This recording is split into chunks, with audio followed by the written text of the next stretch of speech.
Ever tried, ever failed, no matter. Try again, fail again, fail better.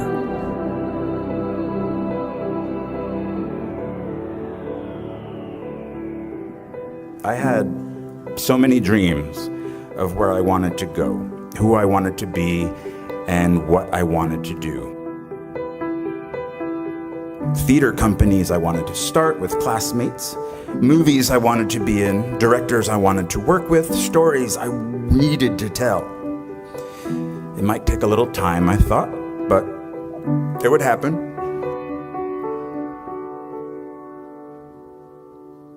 What I didn't have was cash, a bank account, a credit card, or an apartment. I just had debt. A big, hungry, growing larger every moment debt. I packed the life that I knew with socks and a toothbrush into my backpack, and I slept on couch after couch after couch after couch at friends' apartments in New York until I wore out their rent-paying roommates' welcome.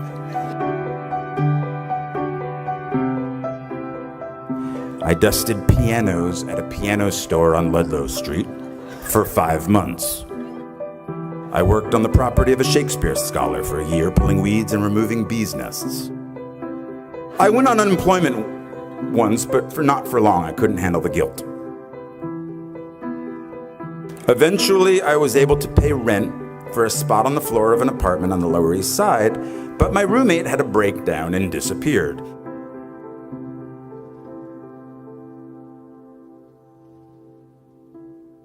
And then, finally, after 2 years of job and couch surfing, I got a job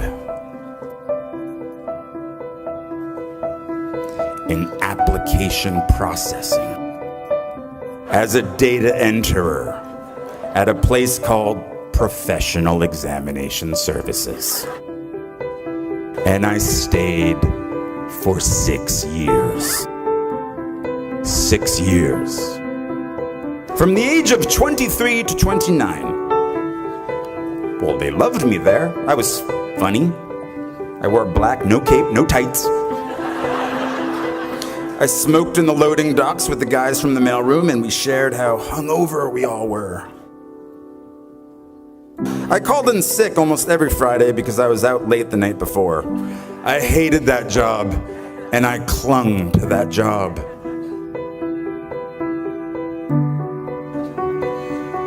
Because of that job, I could afford my own place.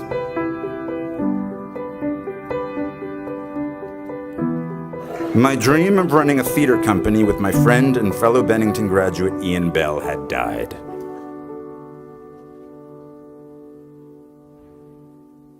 When I was 29, I told myself, the next acting job I get, no matter what it pays, I will, from now on, for better or worse, be a working actor. I got a low-paying theater job in a play called Imperfect Love, which led to a film called 13 Moons with the same writer, which led to other roles, which led to other roles.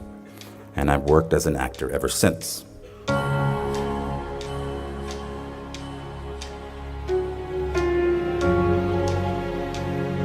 I didn't know that would happen. At 29, walking away from data processing, I was terrified. 10 years in a place without heat, 6 years at a job I felt stuck in. Maybe I was afraid of change. Are you?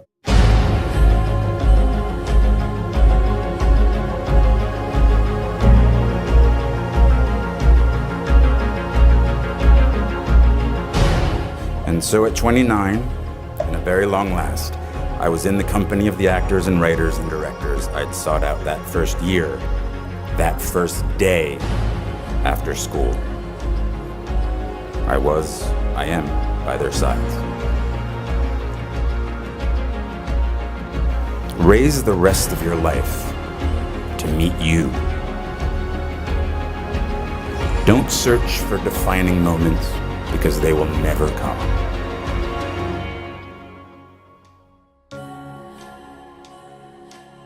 The moments that define you have already happened, and they will already happen again.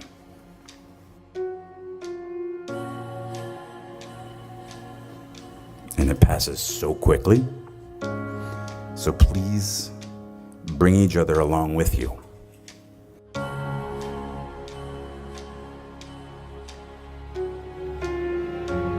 You just get a bit derailed. But soon something starts to happen. Trust me. A rhythm sets in. Just try not to wait until, like me, you're 29 before you find it. And if you are, that's fine too. Some of us never find it. But you will. I promise you. You are already here. You'll find your rhythm or continue the one you have already found.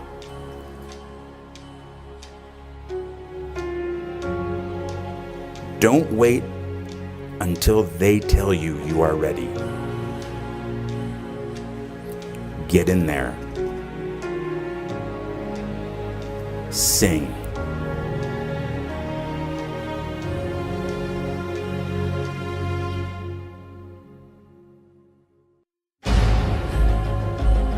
The world might say you are not allowed to yet. I waited a long time out in the world before I gave myself permission to fail.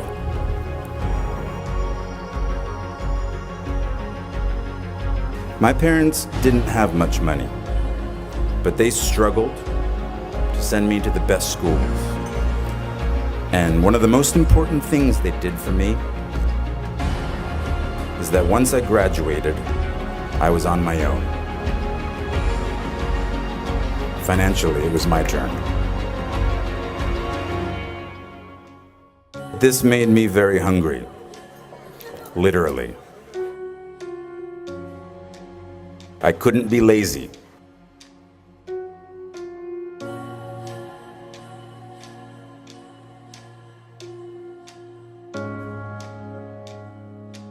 At the end of the day, none of us are happy with our jobs all the time. But I just sort of, I had some perseverance in terms of what I wanted to do and what I didn't want to do. And I think no is a very powerful word in our business that is very hard to use early on in your career. But I also think I was pretty arrogant when I was younger. So I use that word maybe too much, but it also helped me with finding roles that I did like.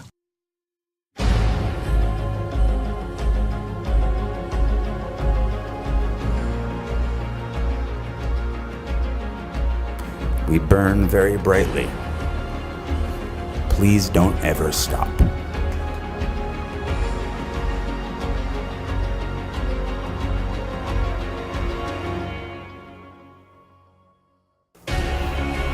Please don't even bother asking.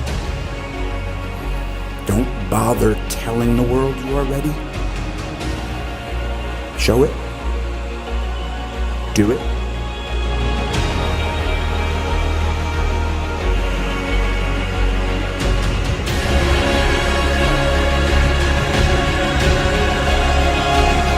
What did Beckett say? Ever tried, ever failed, no matter. Try again, fail again, fail better. The world is yours. Treat everyone kindly and light up the night.